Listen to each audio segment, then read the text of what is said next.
In this episode of Cyborg Haunts, I'm going to show you a few techniques for making Halloween signs, how I made my Old West signs, and how I used the Mod Podge method to transfer images and text like I did here on my Hocus Pocus sign, and also I used that technique to make my Cyborg Haunts sign this year. Let's get started.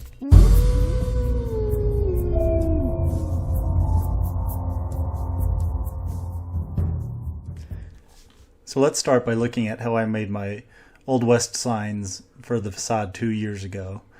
What I did was I hooked up my projector here to my computer. I just used an HDMI cable and it presented it as one of the outputs, just like a monitor. And I found this Old West font online for free. I imported it into Microsoft Word and I just projected that screen right over the sign.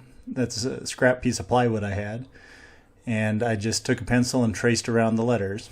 Then I took it out back and cut it to the rough shape that I wanted it to look, after which time I brought it inside and started using my paintbrush and hand filling in the lines with some white paint.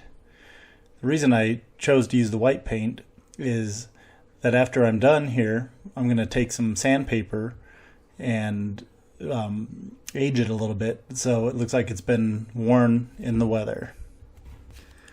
So here it is on the facade. I have it mocked up, and you might be able to see I used a little bit of gray paint to also give it a little bit of a weathered look after I sanded it. And overall, that's the technique I used for my Old West signs, including the general store sign. And now let's move on to making the jail sign from this year. So for the jail sign, I wanted it to look a little more rustic. So what I did is I just grabbed some scrap 1x3s that I had from last year and some leftovers from this year, and I laid them out. You'll notice that there's some variation in the color of the wood because some were outside and aged and some are newer. So I attached these braces to the back, and once I did that, I'm going to flip it over here. And we're going to go ahead and give it a quick base coat of some white paint.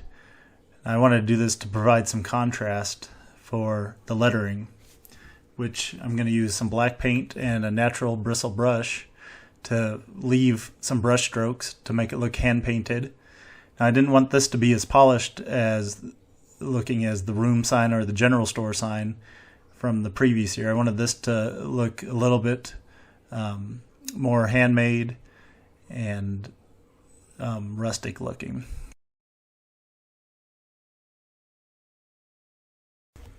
Moving on to our photo opportunity signs, I've been making for the last 2 years signs that go out in front as like a little photo spot. Last year I set up some bales of hay to make a little harvest setup where people could sit and take a picture in front of the Hocus Pocus house. Well, this year I wanted to make some signs to go out in front. It's going to be hanging with the skeleton. And so I just started by cutting out some scrap wood that I had and painting it white. And next I wanted to use Mod Podge to transfer some images. Now I don't know if you can see the text on those pieces of paper down there. I just printed off my printer, but I did it in reverse. So that's a setting when you go into your printer options, you can tell it to print in reverse. So that's what I did. So the text is actually on the bottom side of those pieces of paper that are printed out. And what I'm going to do is I'm going to put a thin coat of Mod Podge. You can buy this at any craft store or like Walmart or Target. And once I get that on there, I'm going to put the pieces of paper on there ink side down. So this method is useful for transferring images. Here I have my Cyborg Haunts logo that I'm placing on there gently because you want to try to get all the air bubbles out.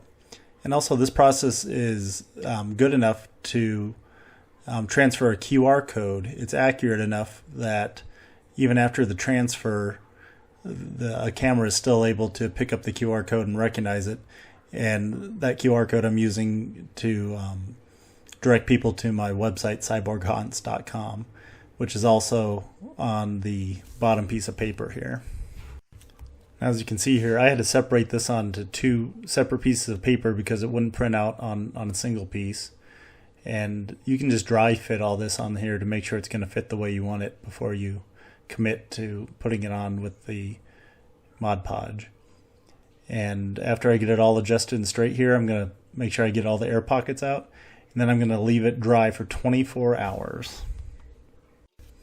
So the next day, once everything was dry, I got a sponge and some water, and what you want to do is get the paper part wet and soaked so you can start to rub it off. So you'll see this is the very scary part here, where you start getting the top layer of the paper off, and as you can see, it's leaving the ink behind in that layer of Mod Podge below.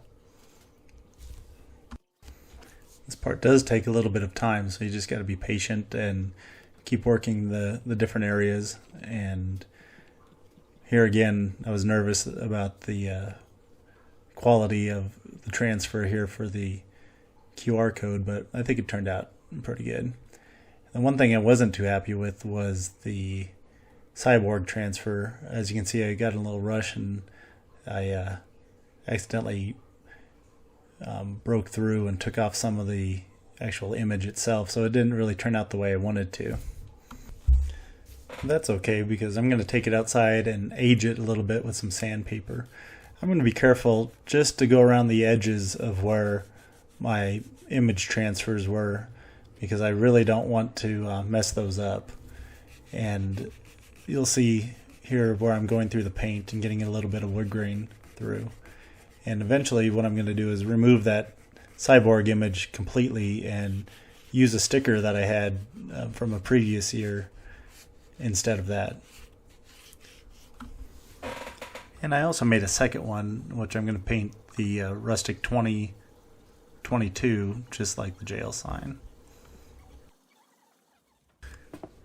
To protect these signs that are going out front, I'm going to use some satin outdoor urethane, and what that's going to do is protect it from the elements, the sun and any rain we get, because I don't want any of those Mod Podge transfers to run, and this will give it a nice protective layer. Now, to finish off the photo spot for this year, I built this little frame.